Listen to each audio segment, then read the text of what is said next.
Salut, bienvenue pour une nouvelle vidéo et pour un nouveau top 5. Le top 5 des sagas que... En fait, c'est les sagas que j'aimerais commencer en 2026. J'ai probablement pas mis ça en titre, mais en gros, c'est ça l'idée. Je sais, j'ai déjà mis 2 sagas à commencer en 2026 dans mon challenge, mais ces deux-là, elles sont à part. C'est-à-dire que ces deux-là, je vais vraiment les commencer. Pour l'une des deux, c'est déjà le cas, j'ai déjà commencé le tome 1 à l'heure où je filme cette vidéo. Donc les 2 sagas dont je parle et que j'ai mis dans mon challenge 2026, c'est Conte des Royaumes, enfin c'est Poison, le tome 1 de Conte des Royaumes, et Cendrillon 2.0, le tome 1. Ces 2 sagas-là, c'est sûr que je vais les commencer en 2026. Alors que les 5 que je vais vous montrer, ça serait bien que je les commence en 2026, mais c'est pas sûr, et alors il est quasi certain que je pourrais pas commencer les 5 en 2026. Mais en fait, faire ça, ça m'a surtout permis à moi d'aller chercher des vieilles sagas. Enfin, des vieilles sagas. Des tomes qui sont dans la palle depuis 3-4 ans. Parfois, ouais, 3-4 ans, je pense, au maximum. Ou peut-être 2021 au maximum, je ne sais plus. J'ai essayé de les trier dans l'ordre chronologique d'apparition dans ma palle. Je sais pas si vous voyez ce que je veux dire. Mais il y en a, en fait, c'est pas les sagas auxquelles j'ai pensé pour mon challenge 2026 parce que c'est pas les sagas qui me font le plus envie. Celles que j'ai mis dans mon challenge 2026, j'ai envie de lire. La preuve, j'ai même commencé à lire Conte des Royaumes. Celles-ci, franchement, j'ai un peu la flemme de les commencer. Ça commence à faire un petit temps qu'elles traînent dans ma palle pour l'une d'entre elles notamment. C'est pas tout à fait mon genre. Mais on me l'a offert, donc ça serait bien que j'y aille. Vous voyez, en fait, ce top 5, il est là pour me remémorer encore une fois à moi-même pourquoi j'ai ces livres dans ma palle et pourquoi ça serait bien que je les tente, que je les lise, que j'y aille et que ça peut être bien, tu vois. Et c'est une nouvelle fois aussi en espérant avoir 1 ou 2 commentaires qui me disent comment cette saga-là, elle est trop bien, tu vois. Donc n'hésitez pas à faire ça en commentaire vraiment. Bref. J'ai pas énormément de choses à dire sur ces 5 tomes 1 du coup. Pour la plupart, je ne sais même pas combien il y a de tomes dans la saga. Mais je vous les montre, c'est parti. La première saga, c'est la confrérie de la Dague Noire de J.R. Ward. Donc ici, le tome 1, L'amant ténébreux. Celui-ci, en fait, c'est un genre de rescapé. C'est-à-dire qu'il fut un temps où j'ai acheté pas mal de tomes 1 de saga de Bitlit et je peux pas lire toutes les sagas de Bitlit en même temps, je peux pas toutes les commencer. Il s'avère que sur ces 3 ou 4 sagas que j'avais acheté en même temps, enfin, en fait, j'avais acheté le tome 1 de 3 ou 4 sagas différentes en même temps. Et je crois que j'en ai abandonné une. L'autre elle est en cours, je sais que je vais dans le tome 3 là au mois de janvier. Et l'autre je sais plus ce que c'est. Probablement que je l'ai abandonné aussi. Mais du coup ça reste. Voilà, je pense qu'on est sur une saga longue, hein, puisque ici on voit les tomes suivants derrière. Je sais même pas si les tomes qu'on voit derrière c'est toute la suite ou si il en manque et ça continue après. Je m'attends à une saga très très longue. En général c'est le cas dans les sagas de Bitlit. Et là, ce qui a fait qu'elle est toujours là, c'est que ça fait 559 pages. Voilà. Mais il faudrait que j'y aille. En général, la Bitlit, ça se lit vite, ça se lit bien. C'est un genre assez dynamique, avec pas mal de rebondissements. Et en général, on a en Bitlit, en tout cas dans les Bitlit que moi j'ai lu, des héroïnes toujours très intéressantes, très bien travaillées, je trouve. Sauf si on est avec les loups-garous. Si on est avec les loups-garous, la structure des meutes, etc. ne me convient pas, ne me plaît pas. Et dans les meutes de loups-garous, on a rarement des personnages féminins intéressants, on a plutôt des personnages féminins soumis, ce qui m'agace. Mais en Bitlit avec des vampires, c'est pas le cas en général. Je connais pas le résumé, à part que c'est une Bitlit qui parle de vampires. Voilà. Une guerre fait rage à l'insu des humains. Bah écoutez, moi je suis humaine donc je connais pas la guerre, non mais c'est logique. Alors, qu'est-ce que ça dit? 6 vampires protègent leur espèce contre la société des éradiqueurs. Ces guerriers sont regroupés au sein de la mystérieuse confrérie de la Dague Noire. À sa tête, Kohler, leader charismatique et implacable. L'un de ses plus fidèles guerriers est assassiné, laissant derrière lui sa fille, une magnifique jeune femme, une sans-mêlée qui ignore tout de son destin. Et c'est à Kohler, je sais pas si on dit colère, enfin c'est bizarre, bref, et c'est à Kohler qu'il incombe de faire découvrir à Bess le monde mystérieux qui sera désormais le sien. Bon, on a a priori un rapport de force entre les deux, mais en fait, c'est pas parce que le personnage masculin est présenté comme un guerrier redoutable, chef de la confrérie, bidule truc, que le personnage féminin va se laisser faire. Bref, faut vraiment que je trouve le temps de lire ce tome 1 En 2025, j'ai lu beaucoup de livres, j'ai lu beaucoup de livres jeunesse, j'ai avancé dans beaucoup de sagas avec des petits livres, etc. En 2026, j'avoue que j'aimerais bien quand même prendre le temps de lire certains pavés. De là à dire que je veux en lire un minimum par mois, peut-être pas. Ça sera le cas en janvier, quoi qu'il arrive. En février, ça devrait pouvoir être le cas. Mais j'ai pas envie de m'obliger à le faire tous les mois de l'année, vous voyez. Mais ça serait quand même bien que j'avance parce que la plupart des témoins que je vais vous montrer ici, bah, ils sont énormes et c'est pour ça qu'ils sont toujours là en vrai. Le deuxième, il n'est pas là depuis aussi longtemps que ça, je pense, mais j'avais acheté le tome 2 avant d'acheter le tome 1, ce qui fait que j'ai le tome 2 dans ma palle depuis des années et des années. Ça fait quand même au moins 2-3 ans, je dirais, que j'ai acheté ce tome 1 et que je l'ai toujours pas lu. Ici, on est sur un phénomène de je le garde pour le pumpkin, mais je le lis pas pendant le pumpkin parce qu'il est gros. Ouais, non, mais j'ai plein de livres comme ça, vraiment. En fait, il faudrait qu'une année je sacrifie mon pumpkin et je lis moins de livres pour le pumpkin parce que je lis des livres plus gros. J'appelle ça sacrifier mon pumpkin. J'exagère, mais bon, vous avez compris l'idée. Il fait 467 pages, celui-là. Et les remerciements ont été écrits en 2016. Donc ça fait 10 ans qu'il est sorti. Ça fait pas 10 ans qu'il est dans la palle. Bref, c'est Laura Noire de Roberto Sanquer. Voilà. En fait, j'ai acheté le tome 2 parce que j'ai vu la couve, je sais pas, ça me plaisait, je l'ai acheté d'occasion. J'ai mis bien 2-3 ans après avoir acheté le tome 2 pour acheter ce tome 1. Et en fait, du coup, bah, j'ai le diptyque parce que c'est un diptyque complet. Donc en vrai, je pourrais lire la saga. Je pourrais même faire une vidéo zoom sur la saga puisque bah, j'ai la saga complète, tu vois. Et je vois que ça se passe au mois de juin et au mois de juillet. Du coup, ça serait peut-être bien, plutôt que de le garder pour le pumpkin, de le lire au mois de juin ou au mois de juillet, tu vois. Ça commence fin juin, d'après ce que j'ai vu, là, autour du 20 juin, je crois. 20 juin, c'est ça. Bon, ça commence le 20 juin, 3157. Bref. Et si je prends une date des chapitres de la fin, ça dit quoi?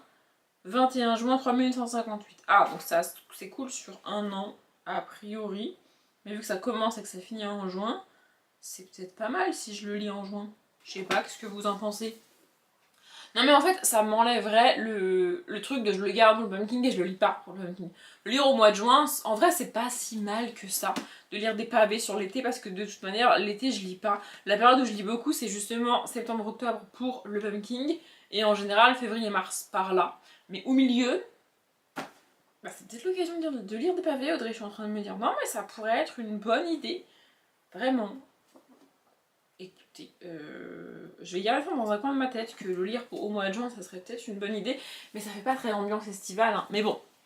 Et derrière on n'a pas vraiment un résumé, on a des genres de questions, ouais c'est ça. Comment affronter le destin quand on est une ado comme les autres, que l'on travaille d'arrache-pied pour devenir une sorcière guérisseuse, que l'on est amoureuse alors que c'est interdit, qu'une terrible malédiction tue précisément tout ce que vous aimez, le tout étant écrit en majuscule. Ça m'intrigue.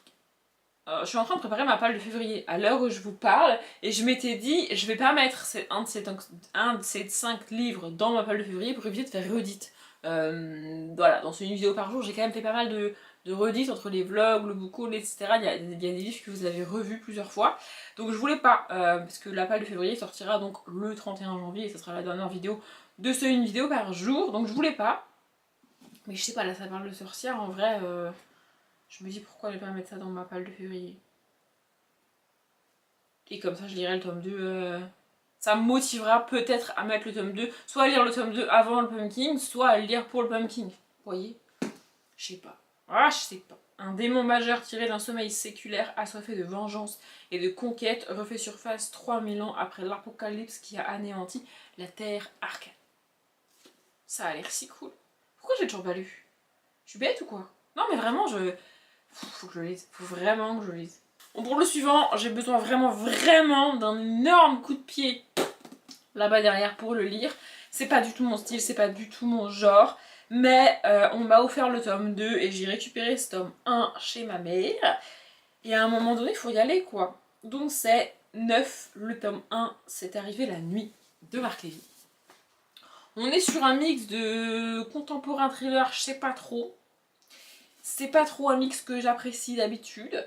On est sur un grand format, j'ai du mal à lire en grand format, mais j'ai récupéré ce livre en fait. Ma mère elle me l'a donné, tu vois, parce que ma mère elle lit le livre et puis elle s'en débarrasse, elle comprend pas le concept de Ça là, elle comprend pas. Donc j'allais pas faire la difficile et lui demander en poche. C'est pas une librairie non plus, tu vois. Voilà. Après, je suis pas très fan de Marc Lévy. Mais en fait, une de mes anciennes collègues de mon ancien boulot m'avait acheté le tome 2, sans savoir que c'était le tome 2 évidemment. Et du coup, bah... En fait, j'ai au moins envie de laisser une chance à peut-être ce tome 2. C'est-à-dire que peut-être que je lirai jamais ce tome 2 parce que si ce tome 1 me plaît pas, bah je lirai pas le tome 2, vous voyez. Mais quelque part, lire le tome 1, tenter le tome 1, c'est quand même essayer de donner une chance au tome 2. Je sais pas si vous voyez ce que je veux dire. Et comme c'est un cadeau, honnêtement, si c'était un livre que j'avais acheté sur un coup de tête comme ça en me disant peut-être un jour, et bah je l'aurais déjà une olée. Si je l'avais acheté moi, je l'aurais déjà une olée. Mais c'est pas moi qui l'ai acheté, on me l'a offert et du coup j'ai envie d'essayer quand même. Ouais, c'est très tordu, écoutez, je sais pas. Mais donc voilà, il est toujours là. Pareil, hein, on est sur un absolument énorme tome 1. 398 pages. Bon, il est moins gros que les deux premiers que je vous ai montrés, mais quand même. Mais ouais, là, ce qui me freine vraiment, c'est l'auteur et le style de l'auteur. Je suis même pas sûre dans ma vie d'avoir réellement déjà tenté un jour du Marc Lévy. J'ai un peu l'impression que j'ai pas envie de lire du Marc Lévy parce que c'est ce que lit ma mère. Et ce qui me freine aussi, c'est qu'en fait, j'ai toujours vu ma mère lire beaucoup de Marc Lévy et beaucoup de Guillaume Musso. Et Guillaume Musso, pour le coup, j'ai tenté et j'ai pas du tout aimé. J'ai pas du tout aimé Guillaume Musso. Du coup, en fait, dans ma tête, je les ai mis dans la même case, tu vois. Marc Lévy et Guillaume Musso, ils sont lus par ma mère, j'aime pas. Mais techniquement, je suis pas sûre d'avoir déjà lu du Marc Lévy. Il faudrait quand même que je tente. Est-ce que je tenterai cette année? Je ne sais pas, même si ce serait bien. À voir. Franchement, à voir. Je suis pas sûre. Je suis pas sûre, mais en même temps, quoi qu'il arrive, je le garderai jusqu'à ce que je tente, en fait. Donc, je peux le garder 10 ans. Peut-être que je tenterai que dans 10 ans. Mais ça m'embêterait qu'il reste encore 10 ans dans ma palle. Ou 15 ans dans ma palle. Vraiment, je suis capable de le garder très très très longtemps. Parce que j'ai décidé qu'un jour, je le tenterai. Mais que j'ai toujours pas trouvé le moment pour le faire. Vous voyez ce que je sais pas si vous voyez ce que je veux dire. Bref, est-ce que je voulais les résumer? Oui, bah oui. Ils sont hors la loi, mais ils œuvrent pour le bien. Ils sont neufs, ils sont amis, partagent leurs secrets, affrontent les mêmes dangers, et pourtant ils ne se sont jamais rencontrés. C'est arrivé la nuit, une course folle et terrifiante dans les rues d'Oslo, Madrid, Paris, Tel Aviv, Istanbul et Londres, et un pari dangereux, s'attaquer à la vilainie du monde. C'est un peu des sortes de Robin des Bois, tu vois. Les gens qui font... J'ai un peu de mal avec cette thématique, des gens qui font du mal pour le bien. Je suis un peu en mode... Vous voyez, mais bon, je le tenterai un jour, j'aimerais bien que ce soit en 2026. Le suivant, je sais plus trop quand est-ce que je l'ai acheté, est-ce que c'est début d'année dernière, est-ce que c'est encore avant, je ne sais plus. Je sais que j'avais acheté plusieurs livres en même temps, j'avais acheté 3 livres sur le compte de la maison d'édition, enfin sur le site de la maison d'édition, et les 2 autres ont malheureusement été des échecs absolument cuisants et entiers. Donc j'avoue que j'ai un peu de mal à me lancer dans celui-ci. Mais derrière c'est marqué Urban Fantasy, Dark Academia, harem inversé. Le harem inversé me fait un peu flipper, mais à choisir, je préfère un harem inversé qu'un harem. Ça me saoule qu'on n'ait pas de mot pour harem. Enfin, je crois qu'il y a un mot pour... c'est white shoes, je crois le mot, pour harem inversé. Pardon, ça fait 3 fois que j'essaie de lire le titre du livre et je m'étouffe à chaque fois. Il s'agit donc de l'Académie maudite, le tome 1, oublié, de Eva Chase. Et donc c'est les éditions du Chat Noir. J'avais commandé Sanguine en même temps. Et un livre que j'ai tenté en mars de l'année dernière ou avril, je ne sais plus, avec une histoire de réécriture de contes et de jeunes filles enfermées. Enfin, une espèce de romantique que j'ai pas du tout aimé. Pardon, je comprends pas pourquoi je m'étouffe comme ça et pourquoi ma voix déraille, ça n'a aucun sens. C'est la première vidéo que je filme aujourd'hui, hein. C'est pas comme si ça faisait 4 vidéos que j'enchaînais, c'est pas le cas. Écoutez, bref, je disais, ici on est plus en urban fantasy vu ce qu'il y a marqué derrière qu'en romantasy, ce qui normalement me convient un peu plus, comme je vous ai dit, avec la confrérie de la Dague Noire. Ce qui me fait juste un peu peur, c'est le côté harem inversé. Mais en vrai, on est sur un petit livre. Ça fait quoi, 300 pages? Même pas. Ça fait 278 pages. Voilà. Bon, on est sur les marges de la maison du Chat Noir. Donc, enfin des éditions du Chat Noir, pardon. Donc il n'y a pas énormément de marge. Mais en vrai, c'est pas si pire. J'ai l'impression que c'est moins pire que pour Sanguine. Parce que Sanguine, j'avais vraiment trouvé la mise en page absolument immonde, absolument horrible. Mais ici, ça a l'air d'être un petit peu moins pire. on va dire. Il y a toujours très peu de marge et les chapitres commencent toujours très très haut sur la page, mais bon. Enfin, le livre est plus petit, Sanguine est très gros et donc du coup ça rajoute encore. Qu'est-ce que ça dit? 3 hommes hantés par leur passé, une terrible malédiction, une fille pour la briser si ce lieu ne la brise pas avant. Trix, qui a grandi en famille d'accueil, part à la recherche de celui qu'elle considère comme son frère et dont elle est sans nouvelles depuis des mois. Fait étrange, tout le monde paraît l'avoir oublié comme s'il n'avait jamais existé. Elle se rend à Roseborn College où il était censé étudier, bien décidée à élucider ce mystère. Bon, il reste encore 3 petits paragraphes, mais je vais pas tout lire du résumé non plus. Puis si vraiment ce qui me freine, c'est que j'ai acheté 2 livres en même temps sur cette même maison d'édition, avec lesquels ça ne l'a pas fait, plus le RM inversé. Et je sens que, ça fait pas très très longtemps qu'il est là, hein, ça fait maximum 2 ans je pense que je l'ai acheté. Donc ça va par rapport aux autres que j'ai pu vous montrer.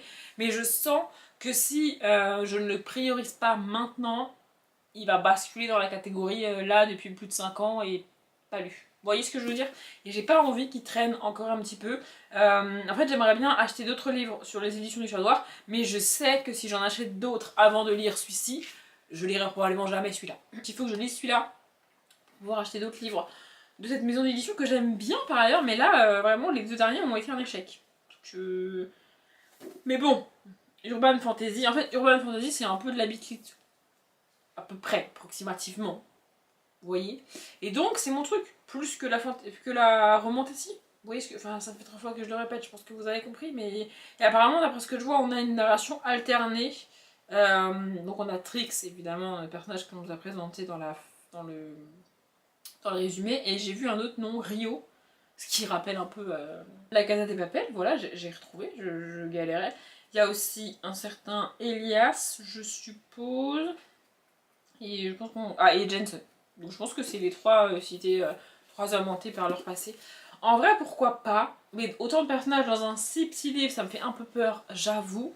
3 hommes que je vais devoir apprendre à connaître dans si peu de temps, en fait, sans les mélanger, ça me paraît compliqué.